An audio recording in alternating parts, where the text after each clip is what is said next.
তো হ্যালো বন্ধুরা, good morning ও শুভ সকাল। তোমরা সব কেমন আছো? আশা করি খুব খুব ভালো আছে। তোমাদের আশীর্বাদে আমিও খুব খুব ভালো আছি। তো সকালবেলায় ঘুম থেকে উঠে তো চাল পাছুরতে বসে পড়েছি। তো আমার মতন কে কে চাল পাছুরতে পারো প্লিজ তোমরা অবশ্যই আমাকে জানাও। তো সকালবেলায় সবজি বাগানে চলে গেছি।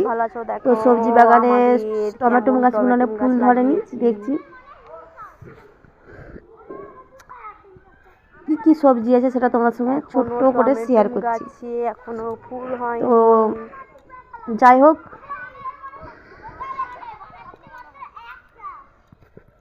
এটা হচ্ছে ওলকপি গাছ, শীতকালে না সবজি লাগালে কি ভালো লাগে। বাঁধাকপি গাছ।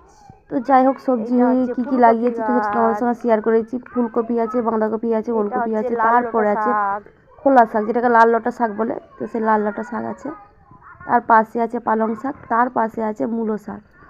এই দেখো কেমন পালং শাক হয়েছে, তোমরা দেখতেই পাচ্ছ কত সুন্দরভাবে পালং শাকগুলো এই কচি কচি উঠেছে। ওইটা হয়েছে মূলা শাক। কে কে পালং শাকের তরকারি খেতে ভালোবাসো, তারপরে পালং শাক সিদ্ধ খেতে ভালোবাসো, প্লিজ তোমরা আমাকে অবশ্যই জানাও। Tata, bye bye.